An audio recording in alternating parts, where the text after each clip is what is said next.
உங்களுடைய பிறப்பும் உங்களுடைய இறப்பும் உங்களுடைய விதியா அப்படின்னு கேட்டிங்கன்னா, உங்களுடைய பிறப்பு வேணா உங்களுடைய விதியா இருக்கலாம்.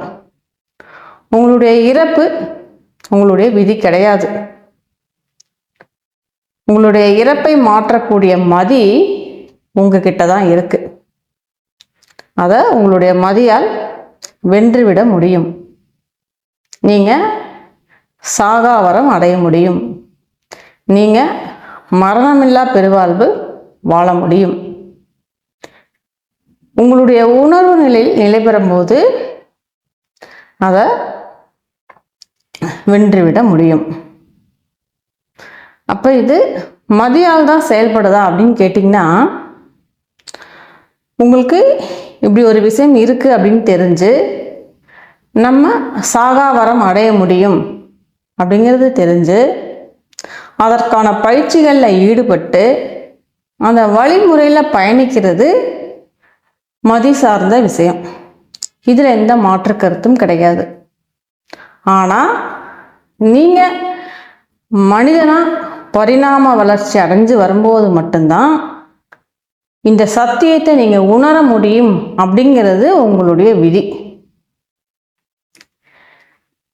மனிதனாக பரிணாம வளர்ச்சி அடைஞ்சு வரும்போது இதுக்குள்ள நீங்கள் திரும்ப முடியும் அப்படிங்கிறது உங்களுடைய மதியால தான் திரும்ப முடியும். அதனால் இது என்ன பண்ணுறது, நம்மளுடைய விதி, நம்மளுடைய தலையெழுத்து அப்படிலாம் நினச்சிக்கிட்டு சோம்பேறித்தனமாக இருக்காதீங்க.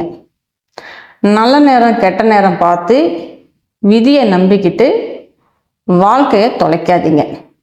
உங்களுடைய விதியை உங்கள் மதியால் வென்றுவிட முடியும். ஆனால் இதில் என்னென்னா, நான் உங்களுடைய விதியை தான் சொல்லிகிட்டு இருக்கேன். இதில் பிரபஞ்ச விதின்னு இருக்கு. இந்த பிரபஞ்ச விதியை நீங்கள் மாற்ற முடியாது. இப்போ உங்களுடைய பிறப்பை நீங்கள் தேர்ந்தெடுக்கலை. இவங்களுக்கு இந்த அம்மா அப்பாவுக்கு தான் குழந்தையா பிறக்கணும்னு நீங்கள் தேர்ந்தெடுக்கலை. இந்த இடத்துல இப்படி தான் பிறக்கணும் அப்படிங்கிறதெல்லாம் நீங்கள் எதுவுமே தேர்ந்தெடுக்கலை. இதெல்லாம் பிரபஞ்ச விதி. இப்போ மரத்தில் ஒரு காய் காய்த்து பழம் பழுக்குது.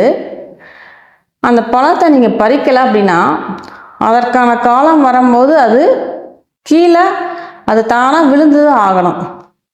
இது அதனுடைய பிரபஞ்ச விதி. இப்படி மனிதர்கள்லேருந்து ஒன்னொன்னுலையுமே அந்த பிரபஞ்ச விதி செயல்பட்டு இருக்கு.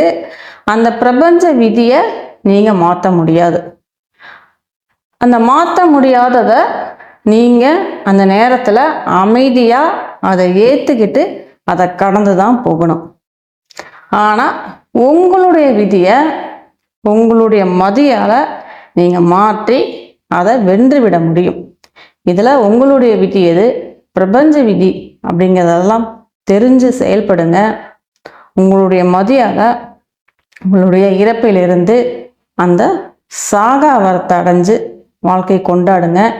விதின்னு நினச்சி வாழ்க்கையை தொலைக்காதீங்க.